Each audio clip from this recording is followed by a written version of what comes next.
Саламатсыздар ма, құрметті оқырмандар? Сіздермен бірге математика пәнінің оқытушысы Әлсейітов Амангелді Құмарлы.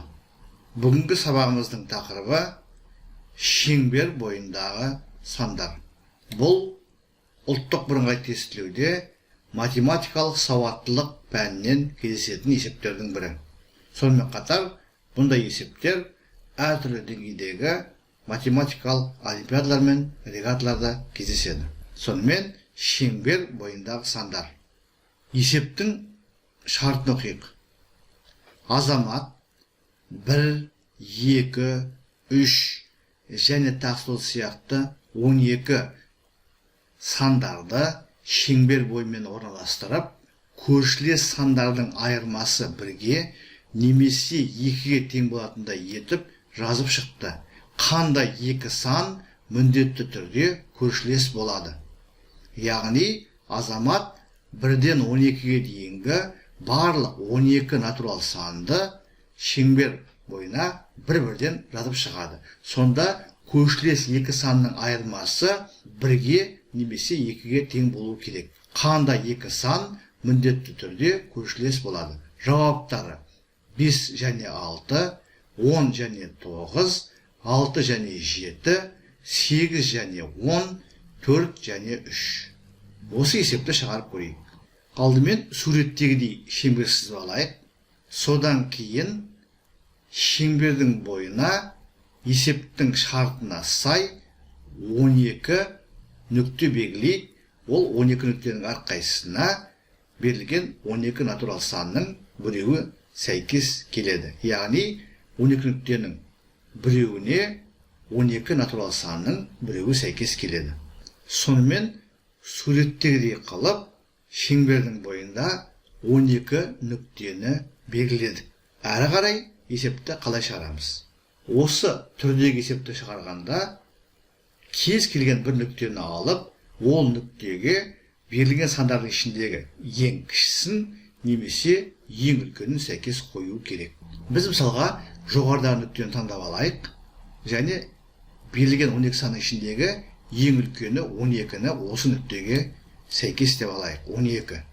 Енді қараңыздар, есеп шартында көршілес екі санның айырмасы 1-ге немесе 2-ге тең болатындай етіп жазып шықты дейді. Сондықтан 12-нің көршілері 11 және 10 болады. Басқа жағдай мүмкін емес, себебі 11 менен 10-ның біреуінің орнында бұлардан кіші сан тұратын болса, онда 12 мен көршілес санның айырмасы 2-ден артық болып кетер еді. Сондықтан 12-нің бір жағында 11, бір жағында 10 сан тұрады. Екеуін орындан ауыстыруға да болар еді. Әрі қарай қарайық. Енді мына 11-ден кейін сол жағында тек қана 9 тұра алады. Неге?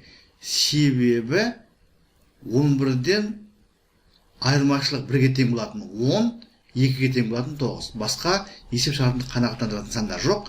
Ал 10 ол 12-нің оң жағында орналасқан. Сондықтан 11-дің сол жағында мына жерде 9 саны тұру керек. Сол сияқты 10 санының оң жағында көршілес сан 8 болуы керек. Себебі 9 11-дің қасында тұр.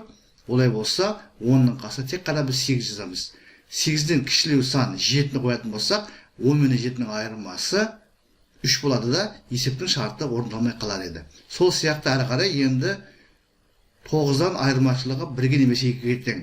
10, 11, 8 және 7. Олай болса, мына жерге 7 түседі. Енді заңдылық түсінікті деп ойлаймын. Мына жерге 6 түседі. Сол сияқты 7-нің көршісі 5 болады. 6-дан кейін 4 түседі.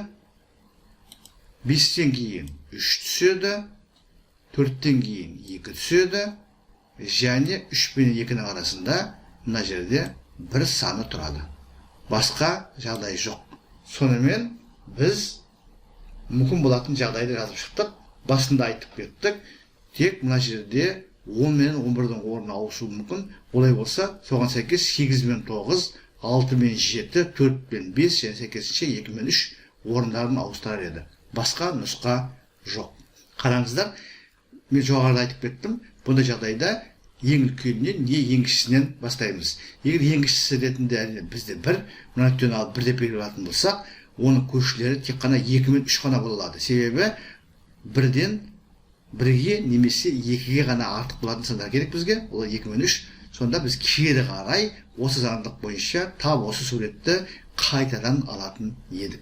Сонымен біз мүмкін болатын жағдайды жазып шықтық. Енді осы 5 жауаптың ішінде қайсысы біздің суретімізде бар екен? Қай екі сан міндетті түрде көршілес болады? 5 пен 6 көршілес емес, 5 пен 6 болмайды. 10 мен 9 көршілес емес, болмайды. 6 мен 7 көршілес емес, болмайды. 8 пен 10 міндетті түрде қараңыздар көршілес, ал 4 пен 3 көршілес емес, сонымен болмайды. Мынау болады. Сонымен есептің жауабы Д пункті 8 пен 10 міндетті түрде көршілес болады. Бұл жерде айтып беретін мәселе, біз 12-ні жоғарыға қойдық. Кез келген нүктені 12 деп белгілеп, тап осы ережемен есепті шешуге болар еді. Онда бізде сурет шеңбердің бойымен оңға немесе солға жылжыған болады. Басқа айырмашылығы жоқ. Сонымен құрметті оқырмандар, біз бүгінгі сабағымызда математикалық сауаттылықтың бір есебін толығымен шығардық. Есептің ешбір қиындығы жоқ екен. Шеңбердің бойына 1-ден 12-ге дейінгі натурал сандардың барлығын бір-бірден жазып, олардың көршілес екеуінің айырмасы дәл 1-ге немесе 2-ге тең болатындай етіп орналастыру керек. Қандай екі сан міндетті түрде көршілес болады деген сұраққа біз жауап бердік. Есептің жауабы 8 және 10 сандары екен. Сіздерге барлығы түсінікті болды деп ойлаймын. Егер осы есепке қатысты сұрақтарыңыз болса, бейнероликтің астында комментарийға жазыңыздар. Мен әдеттегідей әрбір сұраққа ұсыныс пікірге ескертуге уақытымен және нақты жауап беруге тырысатын боламын. Зейін қойып тыңдағандарыңыз үшін көп рахмет. Келесі кездескенше.